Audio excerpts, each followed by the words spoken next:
welcome into another episode of NAISB. Before we get started in today's episode, thank y'all so much for listening to us, subscribing to the YouTube, checking out the podcast on YouTube. Look, I know we said we're going to have a YouTube exclusive on Saturday. We had some things happen with the coach we were going to have on. We had to reschedule. Basically, all it was, games ran long. We were not about to record at midnight with him, but he is on this episode. It is Coach Babs from Iowa. Super excited for this interview. Going to be a great one. Can't wait for y'all to listen to it. Another thing, like I was started on anyways. Thank y'all so much for subscribing on the YouTube, giving us 5 stars on Spotify, iPodcast. That is the number one thing. Subscribe to YouTube, give us 5 stars, or not give us. If you feel like that we've earned it, that we deserve 5 stars, give us 5 stars. If you think 4 stars, wait around. Let us earn that 5th. And if anything less, well, apologies. But stick around. Maybe you'll become a fan. So, Carly, I think you know where we're going to start out with this episode. I think we have to. Well, we are going to travel up to Williamsburg, Kentucky. We asked a question, Carly. I think I asked you a question. You think the Pats were going to be a little PO'd about being number 9 after number 3? Yeah, I think so. 2-0, 8-0, 5-0. Let's go kind of in reverse order. I kind of want to go in reverse order because each game just got it had like its own storyline, its own thing, but I want to end with game 1 because of the craziness that happened there. But game 3, Annalise Jarvis versus Caitlin Schofield. Schofield, complete game. The Gaynor twins shine. They went 5 for 6 between that outfield duo. Jade had 2 doubles. Bailey Turnbow, she's really broken out from her mini slump that she had there towards the end of February. She went 3 for 3 in game 3 at an RBI. They had 9 total hits on the outing. Amber Atkins, maybe most impressive, actually got a walk off of Annalise Jarvis, something we haven't seen much, but that was how they got the sweep. Game 2, though, we've talked a lot about Morgan Radford, talked a lot about Tally Burgess. Carly, they got another one. Lindsay Shope, no hits, the Georgia Gwinnett Grizzlies in 5 innings. Yeah. I watched the start of that game, and they really they set the tone really in the first inning. Yeah, after about 3.5 innings, I was like, okay, I think we can turn this one off. But yeah, phenomenal. Something very uncharacteristic about GGC in this game. Had 4 errors. Jade Gaynor led the way, 2 for 3, 2 RBIs. With a 2 RBI double. Amber Atkins 2 for 3 with an RBI. We've talked about Gaynor and Atkins, those 2 newcomers, how big they have been, both Gaynors and Atkins behind the dish. But game 1, Carly, maybe game of the year. Really awesome. Watching this game on my phone, and it was so good. Had few of my baseball buddies, we were watching it, grilling some chicken out by the pool, and like, y'all gotta lock in. Y'all gotta lock in right here. This is Burgess versus Jarvis. Untouchable, both of them, almost untouchable. Defense was phenomenal around then. And then Carly Oliver, bottom 6, 2-run shot. I mean, the video, and I'm talking about the real video. We can talk about the fake video here in just a minute. Not the unedited one. Yeah, that one. The unedited. Yeah, great stuff there. But just that swing, it immediately. We were like, oh, and then you just see Bailey Dillender. Oh man, I'm like, yep. I would love to have had her mic'd up to have whatever we said. Not sure if we could have used it, but I still would have loved to hear what was said. What a game! What a series for the Pats. This is the Cumberlands Patriots we've been waiting to see all year. This is the team that I fully expected would be in Columbus. I think will be in Columbus, playing not just 2 games either. They'll be right. I think their team is going to be back on that final weekend like they were a year ago, and I think they're right back to World Series favorites at this point, Carly. Yeah, absolutely. I mean, especially after doing that to such a talented Georgia Gwinnett team. Yeah, and no knock on Georgia Gwinnett. I think other than game 2, they played fine. I thought it's interesting to note that now that lineup has seen Annalise 2 full games. and you already saw from game one to the second game when they faced her, there's some improvement. You know, now they did not see KB, so that could be something to think about. And I'm just thinking about postseason scenarios between these two. Again, yeah, the two coaches in that game, I will never question really what they do. I mean, Coach Cat, Coach Bailey, I mean, their track record speak for themselves. But Carly, what about you? Were you a little surprised to see? I mean, to one extent, it's like that, but you also had, like, last week, your former teammate Aaliyah Rincon, she was used a lot against potential playoff teams, and it worked out definitely for them. This case, not so much for GGC. But what about you? Just your thoughts. Coming in, did you think this would be the pattern of pitching for Georgia Gwinnett? Um, I'm not really sure what I expected, but I definitely don't question throwing her out there against a Cumberlands team, kind of getting um, that warm up for when they do get into the postseason and they face lineups just like the Cumberlands one. So I don't question it at all. Yeah, and I think maybe it's a little bit different. Say they take game one of the doubleheader on Friday, so game two of the series. I think maybe then you switch it up. But look, if you say I get to throw her twice in a 3-game set, you got to feel confident against whatever the lineup is. But at the end of the day, let me finish that. Against whatever lineup, face that lineup twice, you're going to get one win out of it. Didn't work out, but yeah, they hit her. They hit her well, especially the second game. But I mean, the pitching, Schofield, Shope, Burgess, shutout. I mean, if you can't score, you're not going to win. I don't care if that's Emily Cerny or Jordy Ball or whoever is out there throwing. It's just not going to happen if you score 0 runs over a 3-game set. And they know that. I mean, Yeah. and I don't think this is the version of Georgia Gwinnett. We'll see postseason time. They'll learn, they'll grow, they'll get better. But for Cumberland's, this is the right time to get hot. They're about to go into Mid-South play that we've talked about has shown some life. But once again, they flexed their muscle this weekend. I think they're getting going at the right time. Oh, did we mention they didn't even have Morgan Radford throwing, and they still didn't allow a run? Yeah, this team's rocking and rolling. I won't spoil anything, but we got some cool stuff with the Pats coming up on a YouTube exclusive. So again, real deal. We got something special coming just for the YouTube. Don't want to spoil it, but got some cool stuff coming up. Ain't that right, Carly Fitzer? Yep. All Yep. right. Let's move on. Let's go to your neck of the woods. In the Midwest, a very good DH. We're about to talk about several DHs.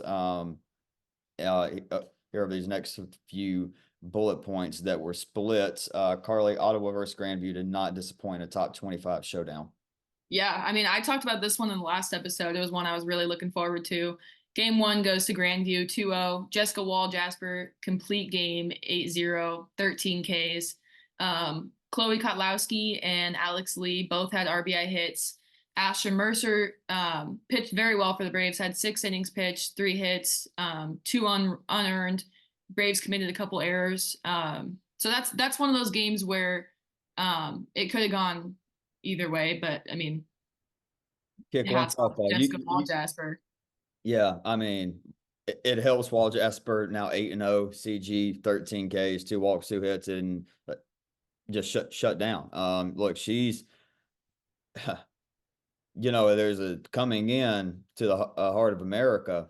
We talked about the pitching, in that conference when we did their media day and everything. And so far, I don't even know at what point of the season. I guess around third or so, quarter of the way done for some teams.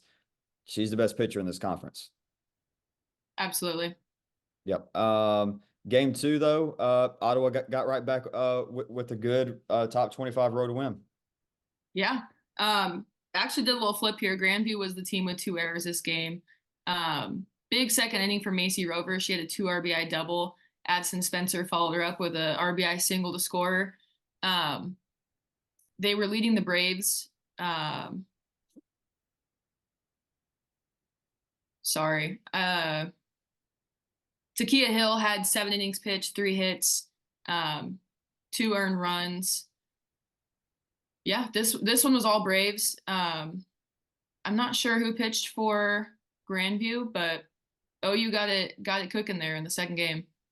Yeah, my bad. I added in a note there that there was confusion. That was Grand View with the two errors. One led to the fourth, Oh, okay. and then Rover had the two RBI double. Then Spencer knocked her in with the RBI single to Hill, 7 innings, 3 hits, 2 runs. That's me. Uh, I typed that up real weird on Yeah, that on me. that little note. All good. Moving on though. So a wash pretty much. Com 4 on aggregate. So a little wash, but good action, good little KCAC versus Heart of America action there. So GSAC has gotten started. We're really excited about that conference, obviously, and some struggles out of the gates for Hope Yeah. International. Split their first two GSAC doubleheaders. Game one against Ottawa of Arizona. Riley Shop for OUAZ. 8 innings, 3 Ks, no walks, no errors on defense. So great stuff there. Carlene with a walk-off single in the eighth off of Ali Puente. Lineup got 9 hits off of her, but obviously it was Riley's 8 innings of no walks and only giving up one run. In game two, Grace Craig, another phenomenal game. I mean, this probably doubleheader of the year, really. OU Yeah. with Ottawa of Arizona and Hope International. It was Grace Craig this time, 8 and a third innings, gave up 2 unearned runs, 0 walks, and Ali Puente came in 2 strikeout save after that. Hernandez from OUAZ did really well. Also 9 innings, six strikeouts, 1 earned run. But yeah, for OUAZ, a good solid win for them to start out GSAC play, and then for Hope International the next day, another thrilling game against Arizona Christian. This time they came out on top of the nail biter in game one, 2-1. AJ Chacon, 2 for 4. Jazzy Smith and Katrina Rodriguez had the back-to-back RBIs in the fourth. Puente does her thing.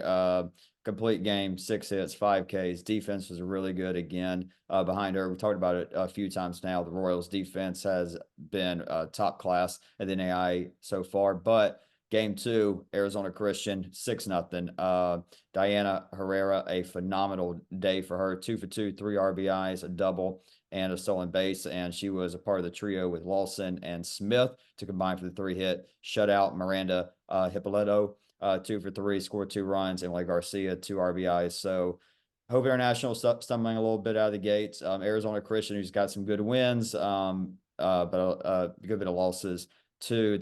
I think they're like 16-11 or something, like maybe 15-10, something like that now. For the Firestorm. So them and OUAZ pick up good wins against the top 10 team and Hope International start out GSAC play.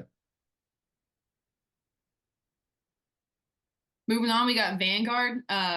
They swept ACU and OUAZ to start GSAC. Against ACU in game one, Williams 8 innings. 8 innings. Okay. 8 innings. 8 innings. Allowing just 2 runs. Chavez and Miles had RBIs in the eighth. Game two, they go down early, 3-0, score 3 in the sixth, wind up taking the 5-3 lead, and they hold on to win. Yeah, and Vanguard, great start for them. And also, I got to start typing up these notes a little bit better. That was a little chicken scratch in typing form right there. But anyways, Vanguard, great start. Like I said, 17-5. Looking at them, Cameron Walker is off to a phenomenal freshman campaign, batting .433, has a double dozen RBIs. Farley, the junior, has 15 RBIs, batting .347. Noe Chavez is batting .357 as well. Adriana Portillo batting .372. So really good lineup. Talked about the pitching with Williams. Really good stuff from them. And look, there's a team we remember last year won the GSAC tournament, went and beat Southern Oregon in their first game in the Ashland Regional. So really solid stuff from the Lions to picking right up where they led off to end the year. Yeah. Down here at Space Coast, going to talk a little bit more about some Space Coast games coming up this week. But Aquinas beat Marion. Aquinas is now 9-1. So Sophia Pervese Perez, Grace McGuire combined for the 1 run, 3-hit performance. McGuire, no hits, no walks, and 2 innings of work. 5 different players had RBIs, and Courtney Harden really stood out, 3 for 4 with 2 doubles. So great win for them.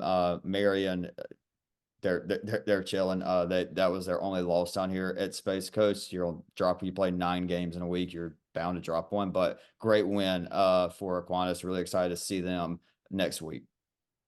Yeah. Moving on, we had the Ravens of Benedictine. Had an absolute dominant doubleheader against Friends. They win game 1, 8-1. They had RBIs from 7 different players. 2 highlighted from Claire Heights. She went 2 for 4 with 2 doubles. Kara Willoughby gets the complete game, allowing just 7 hits and 1 earned run. That only run coming from a home run on the top of the 6th from Priscilla Mora, after she'd seen her a couple times already. Game 2, Ravens win 5-2.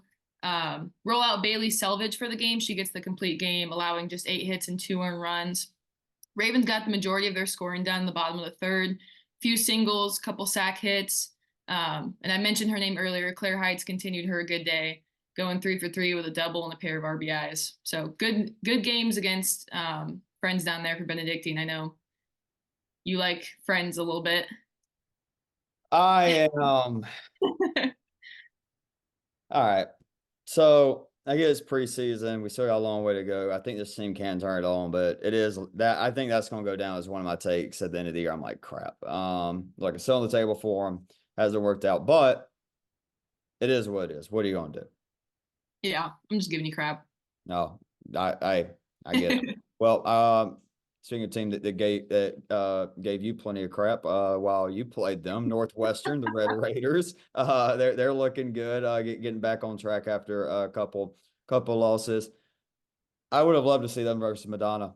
God, that would have been great. Yeah, That me would too. have been great. Could have been, maybe if Madonna wins that game, maybe then they're ranked in the top 25. I don't know.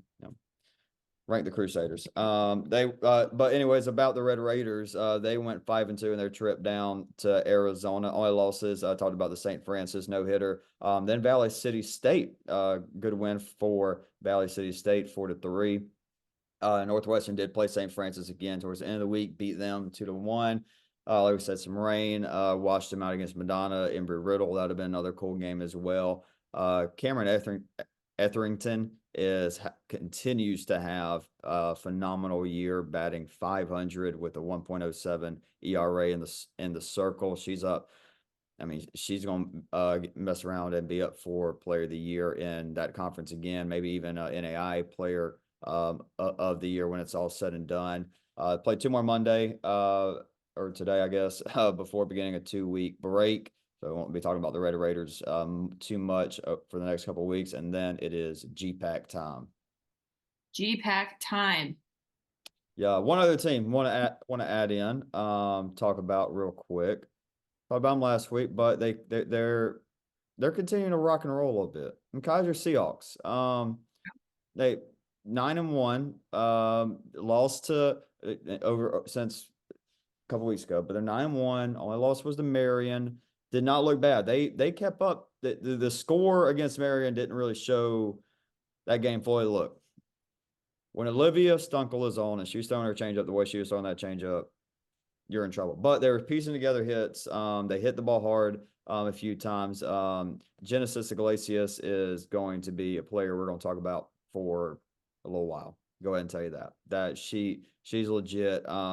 She's a player you'd like to watch. She's batting over the last week, batting .500, 4 doubles, great with the glove. Bridget Dunham, they have a great middle infield duo. She batted .478, 4 RBIs, pair of doubles there. It's a really solid team. Talked about Tess. We talked about Molly Reed. Obviously, Lizzie Small in the circles, phenomenal for them. I think she's like 3rd or 4th in the country with 11 wins. And talked about that middle infield. They're leading the country in double plays. So Kaiser Seahawks, they're continuing to climb up. I think them and St. Thomas, that battle for who's going to be the real new kid on the block in the Sun Conference between those two, that's going to be really fun this year. Yeah. You want to go Stillman or you want to go Oregon Tech? Um, Let's go Oregon Tech first because Stillman will be good because we haven't talked a ton about Stillman, and we'll talk about them, and then we'll have a few names that we haven't mentioned much this year that we need to talk about. So yeah, go ahead, Shout go ahead outs. with Oregon Tech. Yeah, I mean, I won't dive too deep into their three game sweep over Providence. I will say that the fourth one was canceled due to snow, It's insane. It is too late, and which is it is yeah. March. I Stop it. mean, I hate to admit it, I didn't know it snowed over there. Yeah, I mean, it rains a lot and it's up north, so I mean, I I guess I guess can kind of yeah, snow. it freezes. Yeah, I don't know. I don't plan. I am cool if Florida is where I'm at for a while. You know what I'm saying? Like just weather wise, I'm cool staying right here. That's fair. Game one, Casey Schmidt tosses a no-no, going 5 innings pitched, 5K. Only allowed one runner on base with a hit by pitch. Hmm. Owls win that game 9-0. Win game two, 12-4, game three, 13-0. Lexi Klum had a couple of good games in game two and game three. Yeah, I mean, we all know their names. I mean, not Yeah, much to really they're say good. there. Owls are good. I feel like that little stumble out of the gate for them is just going to be like we're going to look at the end of the year, like we're going to be in Columbus, and they're going to have 8 total losses, and it's going to be like you remember when they had Yeah. 6 losses in March. Yeah. But so want to talk about one team and then a few names. Just going through, just getting bored, scrolling through NAIA softball stats that stood out. We haven't talked much about. But the team I want to talk about Stillman because they're undefeated. We talk about Olu, they're undefeated in NAIA play. Stillman is just undefeated. They're 19-0 as we speak. They're about to start game 2 of a doubleheader against Tennessee Southern. If they're 19-1, somebody's got a great sound clip or whatever it's called. But anyways, they're either 20-0 or they're 19-1. It's pretty good. Madison Bubble, Bubel. She's batting 444 with 10 doubles. So Madison is doing very good for Stillman. Lauren Haskins, though, 433, 11 extra base hits, 17 RBIs, 20 for 20. Wow. 20 piece chicken nuggets, stealing bases. That's pretty good. Caroline Carter, 415, 11 doubles, 4 long balls, 23 RBIs to lead the team. Then how about this pitching staff? Lexi McRae, Jasmine Wade, Elizabeth Boso, and Faith Byram combined 0.87 ERA. The defense, and get this, they're not strikeout pitchers. They're not. I don't have it right there, but I think it's less than 100 strikeouts combined with all 4 of those over 19 plus games. 96.3 defensive rate behind them. That's pretty good. That'll play. Yeah. Their competition, they have not played world beaters by any stretch. Definitely not the likes of Middle Georgia, Mobile, William Carey. That they'll have to face if they're going to want to be playing in late May. But it's definitely a solid start for Stillman. Look, you're not 19-0 and bad. I don't care if you're playing other college teams. You're not 19-0 and bad. There's no doubt about that. But few names I want to talk about, give some recognition to. I want to start with Bailey Phillips of Tennessee Wesleyan. How about 26 2/3 innings pitch, a .26 ERA with 39 strikeouts. It's not too bad. It's allowed just 4 hits and earned run against that Cumberlands lineup when they faced earlier in the year. Bailey Phillips, look, 2 years ago, why'd they get to Columbus? They had an ace. Tennessee Wesleyan's going to do it again. Could very well be because of Bailey Phillips. Yeah. Emily Rosas of Westcliff. Sure. 20 starts. She's 14-4, has 110 2/3 innings pitched under her belt. Just a 1.96 ERA, and 126 strikeouts. She only allowed 3 earned runs against Hope International and Embry-Riddle. Yeah, and Which, if it weren't for those 2, when she allowed 3 each, it'd be like a 1 or less ERA, which is insane. yeah. And also 110 innings and 20 starts before St. Patrick's Day. That's a lot of circles on the arm. Whoosh. That's a machine. Um, Kylie Lukes from Briar Cliff. She's batting 420 on the year, 6 bombs, 28 RBIs, only struck out twice. That's not possible. That can't be right. And has only not recorded a hit in 3 of her 15 games. Again, Carly, not too shabby. Not too shabby. Yep. Just want to mention those names. There's some others. We'll start doing that, rolling out some names maybe we've missed every now and then. But hey, shout out, having a phenomenal year. Real quick, Carly, we got some midweek games before we send over to the interview with Coach Babs. Looking at Monday, our friend Mimi Maggard, she takes on Hope International. She'll be on the first base coaching box for the Eagles. Avila versus Hope International on Monday. Yeah, not gonna go too much in many of these games, just letting y'all know. Hey, that's what we got highlighted. Friends takes on Ottawa in a doubleheader. That is one that'll be really exciting. Yeah.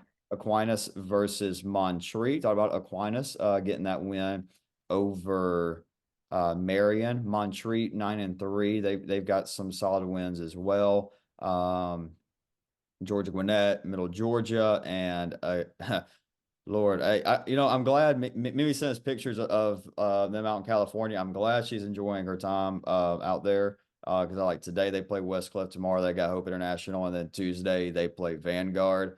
In the week, Wednesday, Montreat again. They got a pretty good week. By the way, that Montreat Aquinas game, that's game I will be at. I'll be there, Space Coast. Y'all seen it on social medias. Check it out. So I'll be 100% that Aquinas Montreat game on Tuesday, and also be at Montreat versus Indiana Tech on Wednesday. Indiana Tech's 11-2.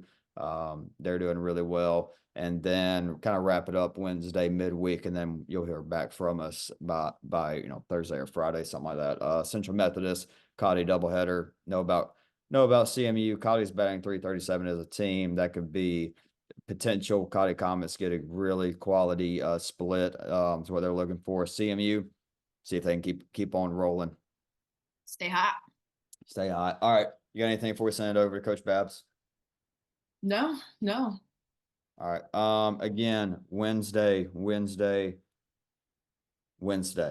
Yes. Wednesday morning, we have got an awesome interview with a few players from the Cumberlands Patriots. I'm gonna name drop yet, but it's a big one. It's gonna be awesome. Carly and I are been working really hard on the questions. We're really excited for it. It's gonna be a banger.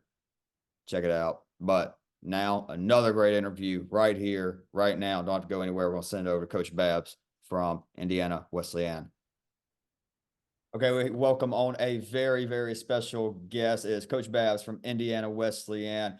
Before we ask a question, before we get started, this is a program I was really, really, really excited to be around and watch. Really, for the first time since my first time really getting into NAIA softball 2 years ago in person, getting to see this program and how they operate, kind of, just a sample size, if you will. But in the games, I got to see them down at Space Coast.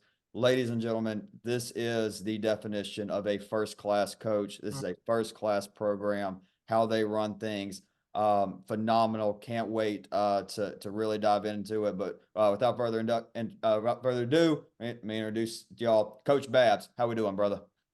Good, man. Thanks for having me, man. What a privilege. You guys have been killing it last couple of years, and I just really appreciate how you've elevated and really shined a spotlight on the national scene to what we already knew as a really special sport, a really special legislation in the NAIA softball. No doubt, man. It's been a great journey, great coaches like you, great teams like you have, great players. Some of what we're going to talk about real soon are a big part of that. But, Coach, first question. Wildcats just wrapped up their time in Florida and at the Space Coast Invitational. First off, tell us a little bit about the Space Coast. Talk about that tournament. People have been hearing it from me, just from my side, but from a coaching side. Tell us a little bit about it, and then what did you learn from your team and their time down in the Sunshine State, man? Yeah, great question. This is our first year going down there. We've been to Florida before, but Space Coast was neat because whether there was a raindrop or not, we got every inning in. The experience was wonderful. I'm close with the two knuckleheads that run the Space Coast with Victor and Bill, and they do a great job. And for us, yeah, we never know who we're gonna compete against. So it's an open tournament. So that's neat. Some of these teams I will never have an opportunity to play in the regular season, which is it's great. It's wonderful, and it allows me an opportunity to make sure I've got an inflated roster, so I get early looks at some kids that maybe if we only played a doubleheader a week or a couple doubleheaders, maybe I don't get to see everyone that I want to see in a short time. But because of we ended up playing 11 games in 5 days with 1 day off, and because of that, we needed depth and we needed to kind of push people, and it was really neat. But the whole event, yeah, there's a lot of places to go for spring break, but if anyone's interested at all, this is one of the tournaments that I highly recommend. They do a great job, and we will go back. I'm not sure 100% what we're doing next year yet. I hear there's a little something in Oklahoma stirring, so we might try to figure that out. But yeah, and then for our team, I said a little bit about our depth. Like I was kind of doing the math. It's funny, game days I don't sleep the night before, and then I don't sleep the night after because I'm replaying everything. So when you play 4 out of 5 days, that's a whole week of not sleeping.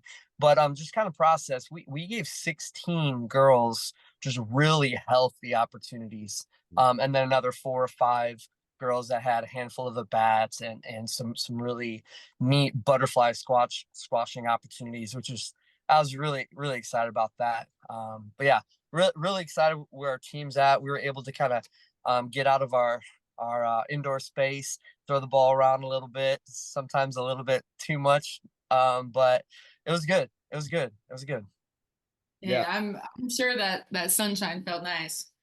Oh my goodness, let's go. Like seriously, we applied, reapplied, kept reapplying, hydrating. And just all the girls like, I think I see a tan line, a tan line, a tan line. I was like, are you? So then we had to have some mama bears making sure that we weren't chasing the sun. We weren't trying to be apple trees out there trying to harvest the sun and grow any fruit. But yeah, there was one case where we actually had to shut down a kid on the last day because we think there might have been some sun poisoning. But we're learning. We're learning. Us Indiana folk, we've only heard about vitamin D. We've never really experienced. So we're still trying to figure that out. It's tough to come by here in Nebraska too. So Yeah. um, moving on, IWU is definitely one of the most successful athletic programs in the NAIA. What do you contribute this to? Wow. When I'm talking to coaches and even growing up my assistants, I really preach finding the best fits for your program. And I think Indiana Wesleyan does a really great job finding the best coaching fits for the school. It's a unique place. It's not a great fit for everyone, and that's fine because every school out there shouldn't be a great fit for everyone. So for us, we are faith-based, but it is a strong Christian heartbeat. You do not need to you don't need to be a Christian to come, but you have to have a curiosity, a heartbeat, and eagerness to want to grow in your Christian faith. Now, saying that we have non-Christians at the school, we have other religions as well, but for the most part, yeah, everyone's come with the same heartbeat, and so I think that finding the right fit is key. And then honestly, as much as it pains me, just being okay to be told no by so many recruits because we're not the great fit, but still going after the kids that are going to, for me, it's 3 things. They're going to want to grow in their faith, even if they say they're at a 0, because let's be honest, every Sunday, the top kids in the nation are on a field or a court. They're playing something. They're not in church. And I don't need them to know a lot of information because everyone knows some Christian that has a ton of information, but if you hang around them too much, you're like, I don't want to be around that person. They're not a life giver. Like they have the knowledge, but they're hypocritical or they're critical or something. So I would rather have somebody that it's not about the knowledge, just an eagerness to want to learn in their faith. Somebody that wants to get an amazing education and pay it forward with their degree, and then somebody who's ring chasing, somebody who wants to develop every day. The way our scholarship model is, we go after kids that need to constantly improve. Not that there's anybody out there who's a finished product, but we've kind of put all of our chips in on the development process, and that's why even we're okay with taking some lumps early. I feel like our non-conference, we're always dropping a game or two, and that's okay. I'm okay with making mistakes. John Wooden, one of my favorite coaches to kind of watch from afar and learn through his writings.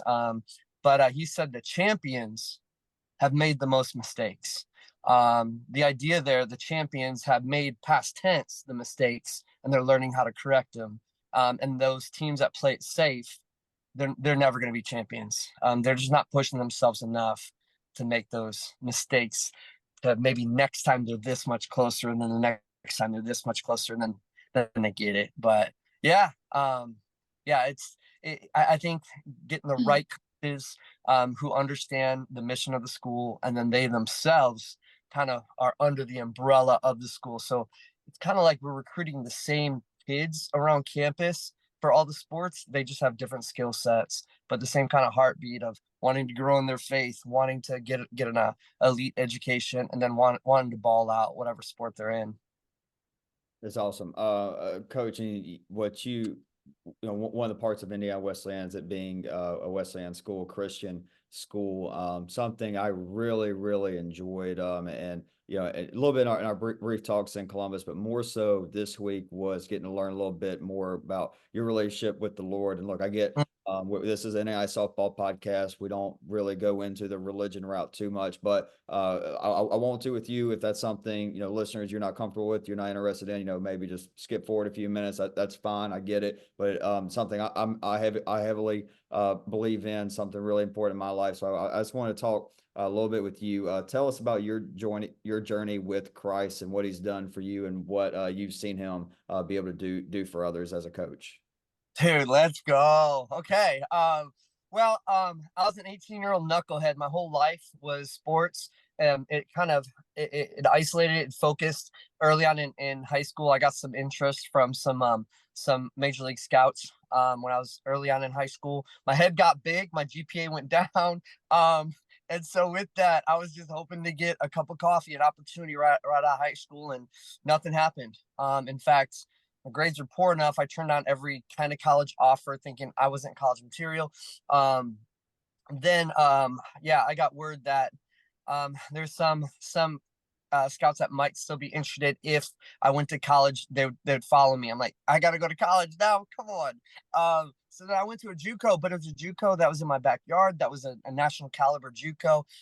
It was there the March of my freshman year that a high school friend and I reconnected.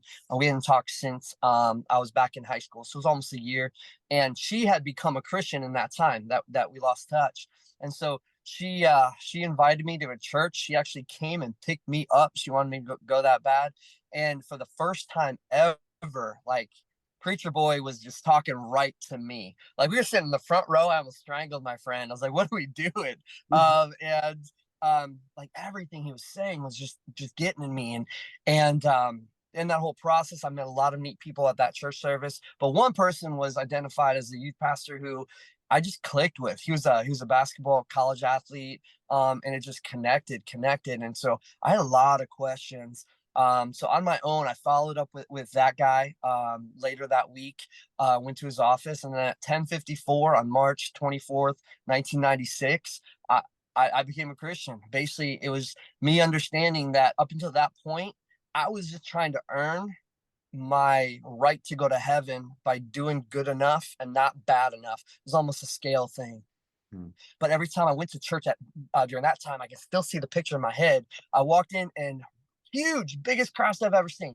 There was a cross, and Jesus was dying on it every Sunday. His eyes were kind of a little bit open. He had this really sad expression, and it was a statue, Like it wasn't alive. I get that, but I couldn't even look at it because anything I did wrong in that week, I really felt conviction. I felt shame. I felt embarrassed. Felt like I'm putting him up every week. I'm putting him up back on that cross. And then when meeting with that youth pastor in his office, he showed me that, dude, all have sinned, that there's a payment of that sin. Like it has to be paid because God is a just God. He needs the ledger to be clean. That's why he sent Jesus Christ. That if I were to believe that Jesus himself is the only way to get to God, if I say, Jesus, you died for my sins, I can't do it on my own. I trust that. I believe that. Please come into my life and be the savior of my life, and then teach me how to make you the Lord of my life. Then the Bible says that you're saved. And so at 10:54, I said yes. And then since that point, I transferred to an NAIA school. That I pursued a major in youth ministry myself. After I finished my college career, I had an opportunity to start a youth group at a church that never had one before. So I then became a youth pastor for 2 years, out of sports totally. But right about that end of that 2 years, I really felt a stirring to get back into college athletics. Bowling Green State University was right across the street. Long story short, I ended up getting hired on as an assistant softball coach at D1 BGSU, and I kept my youth pastor role. So during the day, I was a assistant D1 coach, and at night, I was a youth pastor screaming Jesus. Well, 2 years of doing 2 full-time jobs, my wife gets pregnant, and we're like, I cannot maintain the 80 to 100 hours a week anymore. So we started looking for a head coaching job at a Christian school where I can combine my passions, be a youth pastor to my team. And so that's what I've been doing for 20 years. So the first 7 years, I had the opportunity, Mid-American Nazarene, rolled the dice on a young 26-year-old. And I walked in there not knowing what I didn't know. And 7 years, God blew some stuff up. We had a runner-up national player of the year, and we had some just big success in a wonderful conference. It pained me to leave. I could see myself finishing there, but my dad was put in a wheelchair out in Illinois, and we kind of did a little circle of, if I went to Indiana Wesleyan, there'd be 18 family members within that circle. When we were in Kansas City, the closest family member was a 10-hour drive. So we went to Indiana Wesleyan. They had good programs for softball. They'd never been to nationals, never nationally ranked. I think they had 4 All-Americans and all of that in the first 24 years of the school's history of softball. And a lot of people don't know this, but I jumped into Indiana Wesleyan in my mind being like, I don't know if I'm ever going to go to nationals again, because my sister, my baby girl sister, was the coach at the time, number 4 in the nation, Bethel College in Mishawaka, Anna Welsh, and she was just she's a hard cat to beat. So anyway, my first year there, mid-year, she decides she gets the offer to start the softball program out at Lakeland, Florida, and at Southeastern. So she declared my first year at Indiana Wesleyan would be her last year at Bethel. And so I had to send her out in style. So we upset her at the tournament. And we went to nationals for the first time in school's history. And then she went up to Southeastern and just kept on blowing up out there. But I know you had a little question, but that's my story. And then so my purpose, and I'm big on purpose. I read somewhere that weak-minded people chase pleasure, strong-minded people chase purpose. And for me, like, man, I know my purpose is intact, where even after a loss, I can look back and I can say, did I show people the love of Jesus Christ during the loss, as I lost, during the handshakes? Like, did I show them something different, some countercultural? Will they look at our program? Will they look at me, myself, and say, something's different about that cat? Like, I'm curious about him. And then I'm going to direct them right to my experiences with Jesus Christ. So for me, I coach softball to show a special kind of love of Jesus Christ to people. So you had a little question. My answer took like 4.5 hours. I do apologize. Dude, No, don't apologize. Yeah, there's no time limit. I think we can run it by the bosses real quick. I think it'll be approved. But Coach, just first off, thank you so much for sharing that. That's just an incredible story. And anytime anybody shares their story with the Lord, that's awesome thing to hear, and awesome thing that you've shared with our listeners. And I hope they enjoyed it. I actually did not know that your as soon as you said your sister's name, I was like, that sounded real familiar. I was like, I feel like somebody's told me that name before. And then you Yeah, said you started the program at Southeastern, which 30 minutes right up the block. I know that program really well now. Coach Watkins doing a phenomenal yeah, job with the Fire that y'all saw in the World Series a couple years ago. So small world indeed. But Coach, let's go back. Let's go back to some softball because y'all's conference, as is, and is always an incredible league at the yeah, Crossroads League. This year, we actually said this in our preseason that it had the possibility of being the deepest conference. As far as like a 1 through 6, they could stack up yeah, right up there or better than anybody else in NAIA softball. yeah, After seeing what I saw the week before y'all got to Melbourne, with Huntington, with Goshen, what's already in that conference and what's how they're represented in the top 25 polls, there's no doubt in my mind this is going to be an incredible league. Talk a little bit about it, and just talk about how it prepares you for the postseason. As we do usually see a Crossroads team at the final site, so it definitely plays a factor. yeah. I appreciate that. I'm thrilled that you're able to get some eyes on some of those teams. Yeah. Our league is unique in the fact that we play everyone 4 times, and not every league does that. But a home doubleheader, an away doubleheader, and we loop it. I know a lot of conferences will keep the 3 or 4 game series together, but our thumbprint is pretty close, where it's a pretty easy ride back and forth. So we just kind of loop it.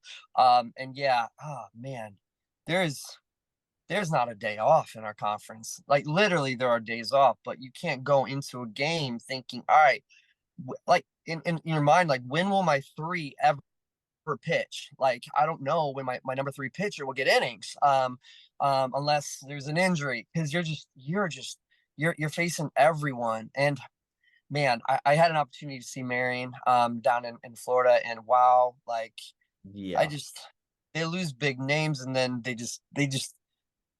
we all restock the cupboards, but I'm just looking at them. I'm like, they're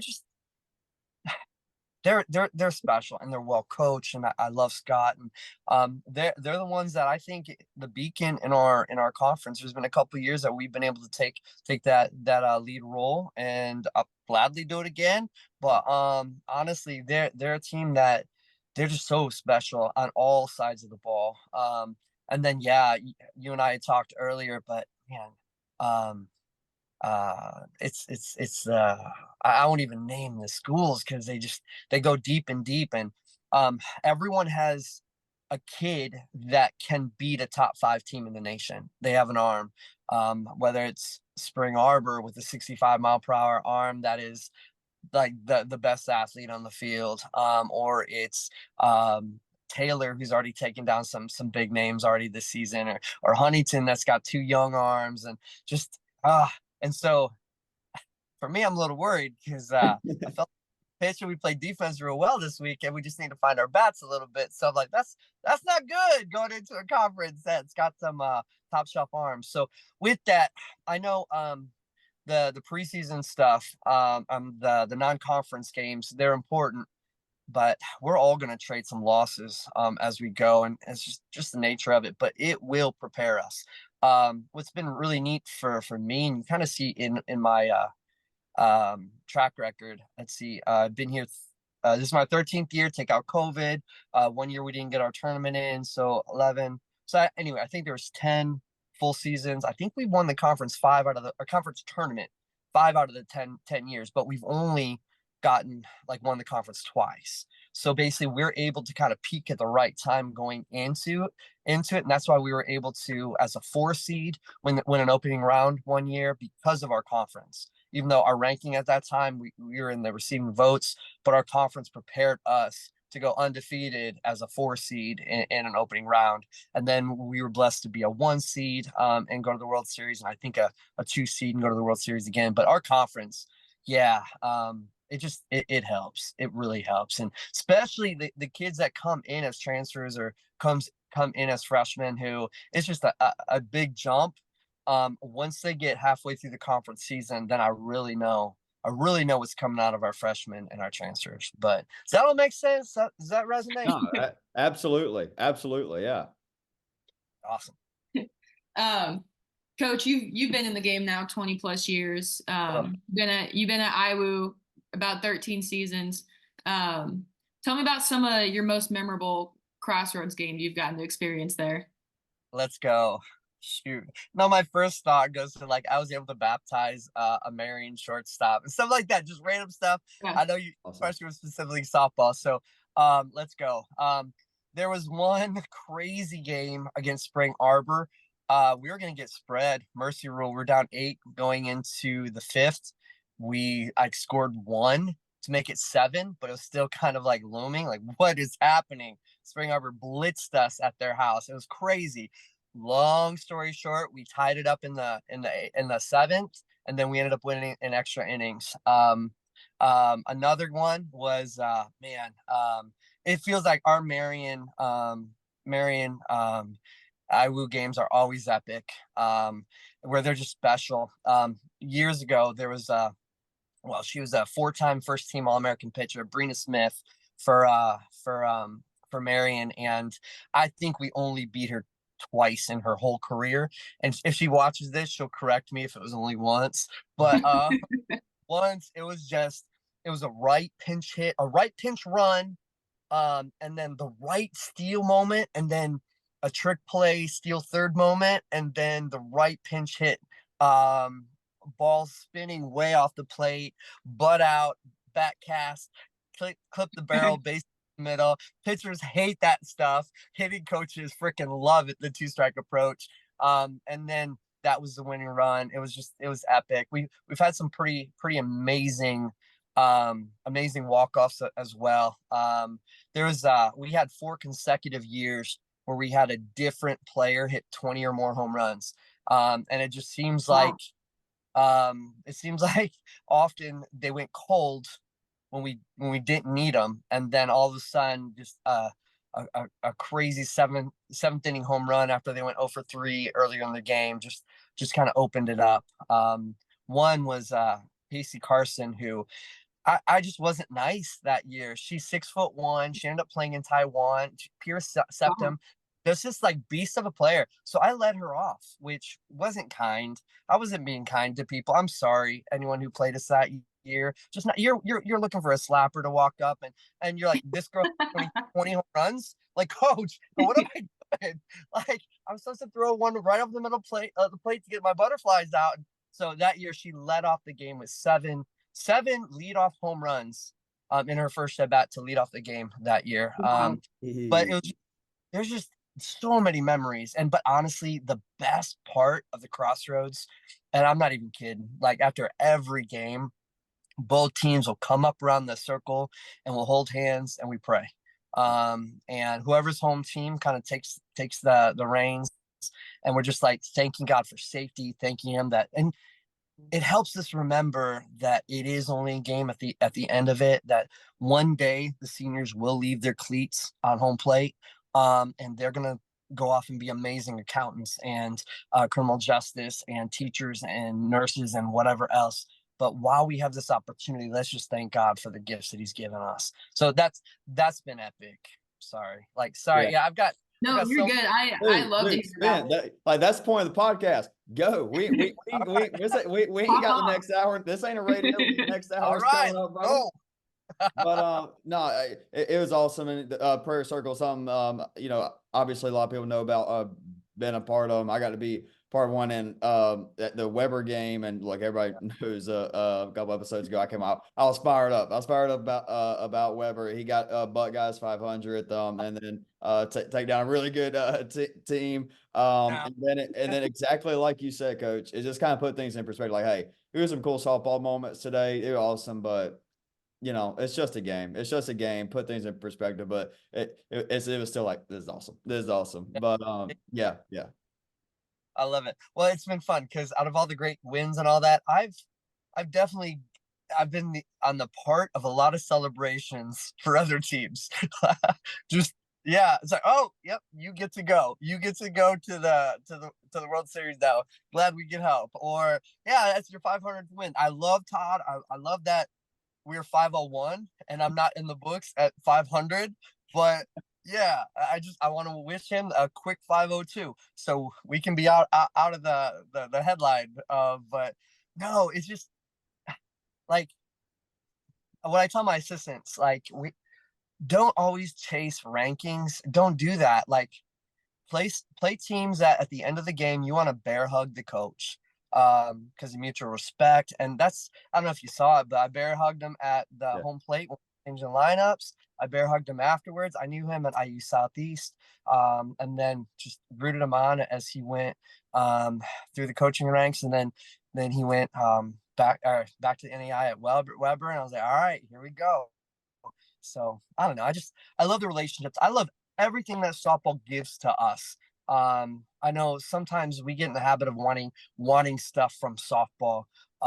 We and I tend to try to be more grateful than I am expectant. I try to have limited expectations and just try to be grateful.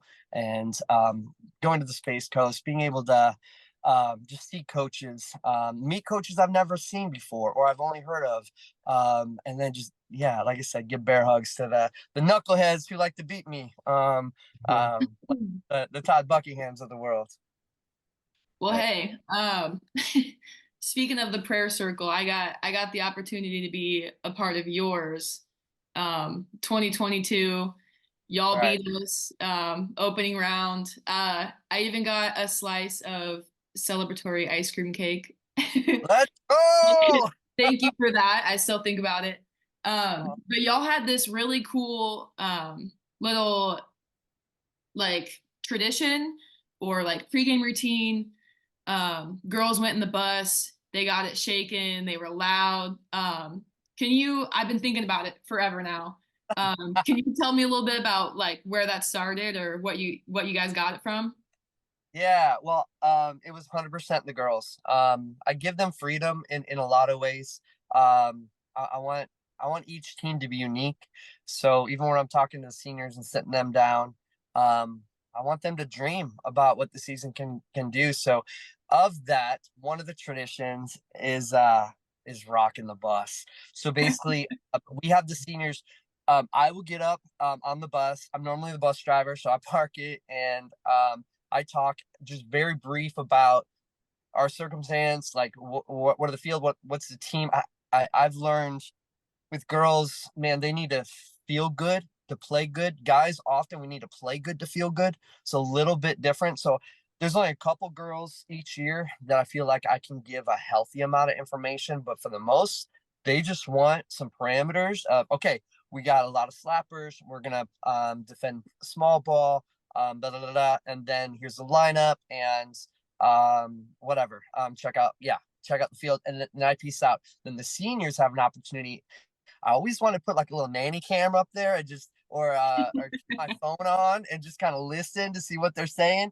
But they kind of do their own thing, and before you know it, they are hype. And then they start rocking the bus. And even at Yeah. Space, there were some fans that were walking by while they were rocking the bus, and one lady looked at me, not knowing that I was their head coach or the bus driver.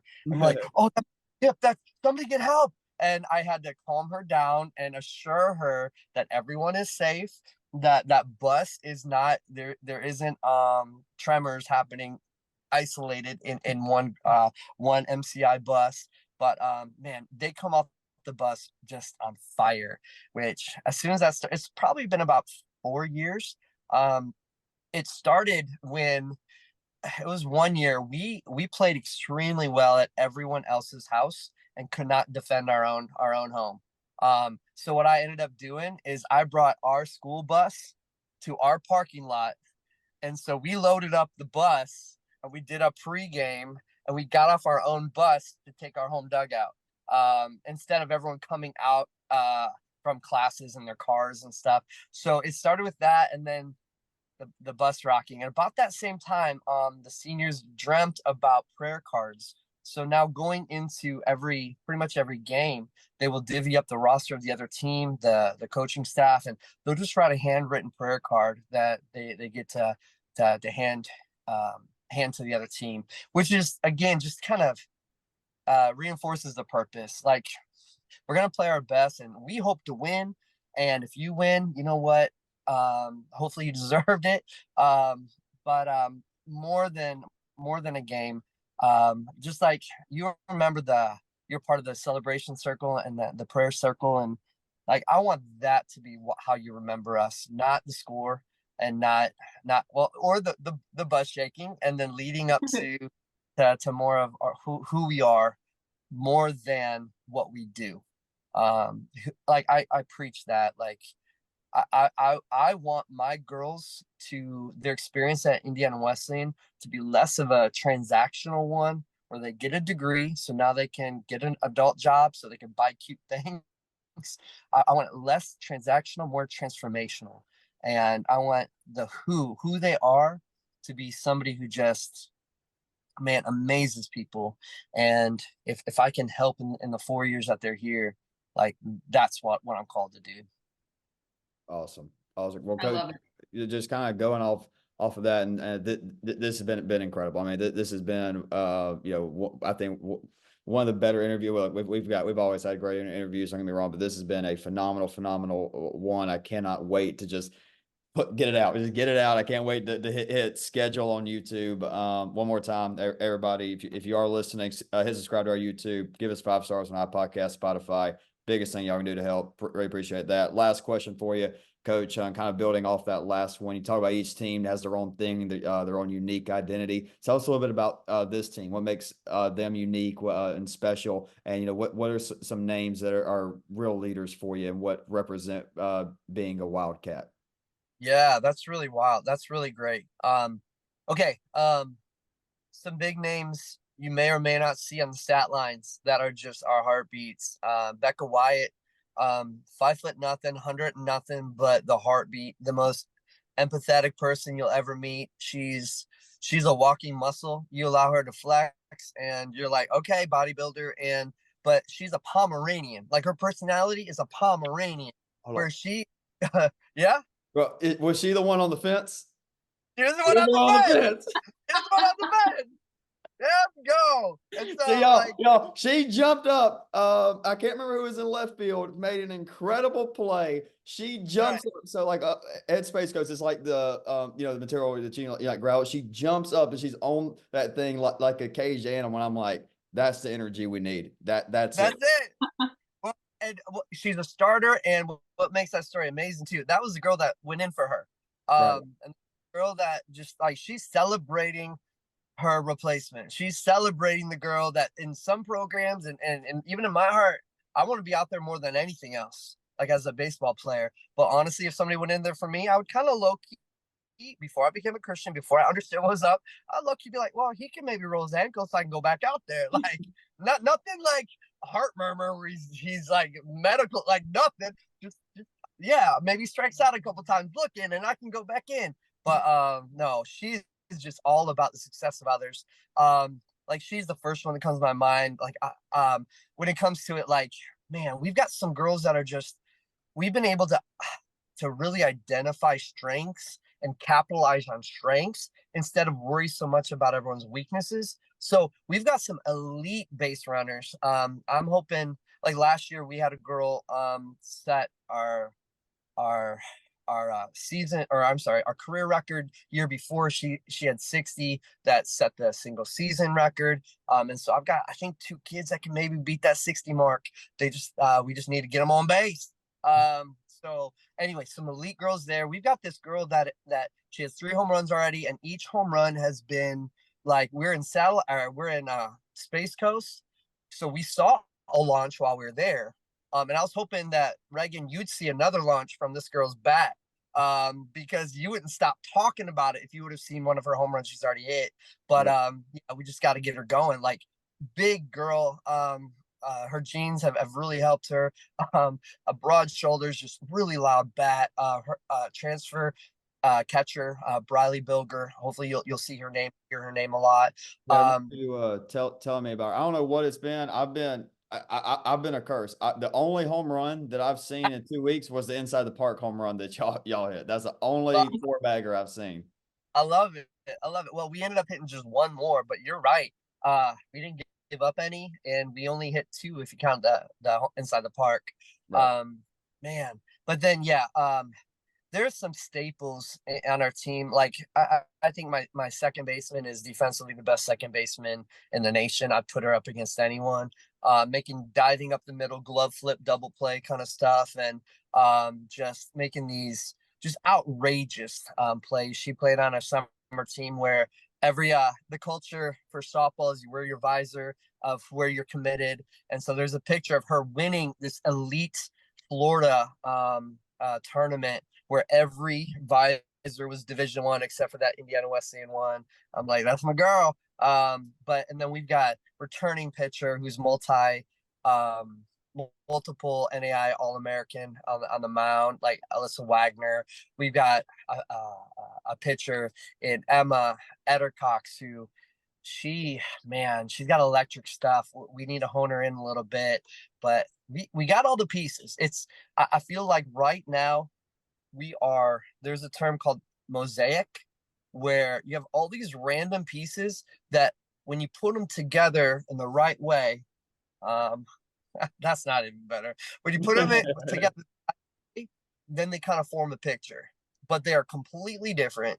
You just need to find the right way they fit, whether it's Coke bottles and little shards of glass and stuff like that. But man, those are some big names for sure. But I think it's going to come down to like really, really, really figured out ways to play the game well, like just the basic stuff that we normally do extremely well, hitting behind runners in pivotal times, quality at bats, deep fly balls to score runners on third base from third base, taking advantage of miscues, and not giving teams more than an unfortunate 4-out inning, stuff like that. But when we do that, we're going to be really well. The 3 games that we lost, I can pinpoint. Yeah, like hopefully fast forward and our defense buttons up, and yeah, those 3 games are different. We don't throw the ball around that much, and Todd doesn't get 3 amazing, perfect squeeze plays. Yeah. I've never had a team squeeze on me 3 times successfully before. And Todd, there you go. If you're watching, man, I'm getting you back one day. I got you. Hey, I know he listens, but I'll definitely be like, hey, you need to check out the Coach Babs interview. You came up quite a few times. But Coach, again, this has been phenomenal. Carly, do you have anything else for Coach? No, I just want to say thank you. I mean, I've been looking forward to talking to you since 2022. So thank you. Let's go. And selfless plug. Any coaches or anyone listening that would like to talk more about faith, man, that's why I'm here. Like, I will delegate my practice so I can get you on the phone to talk about Jesus. So let me know. It's 913. I kept my Kansas City number, 913-645-7232, or just hit me up on any social media platform. I am not good at communicating, like to get a hold of, but once you get a hold of me, I won't shut up. So just I'll warn you. Make sure you have a cup of coffee and a bowl of cereal in case you miss a meal while I'm talking to you. Hey, well, Coach, I know this. I know we're locked in. This has been phenomenal. Hit me up anytime, man. This has been great, Coach. Again, best of luck this year. Thank you so much. I mean, 2 days driving from Melbourne, Florida to Marion, Indiana. First thing you do, hop on with us. Can't thank you enough. Means a lot. And again, Coach, best of luck this season, man. Reagan, Carly, keep it up. You guys are growing our platform bigger than you even know, and you're doing an excellent job. So keep killing it. Let us know if we can help in any other way. Okay. Well, do appreciate it. Hey, like I said, biggest thing, subscribe on YouTube. Give us 5 stars or rate us 5 stars on podcast Spotify. You do that, we're gonna be some happy folks up in here. Love it. All right, Coach. All right, bye guys. See ya.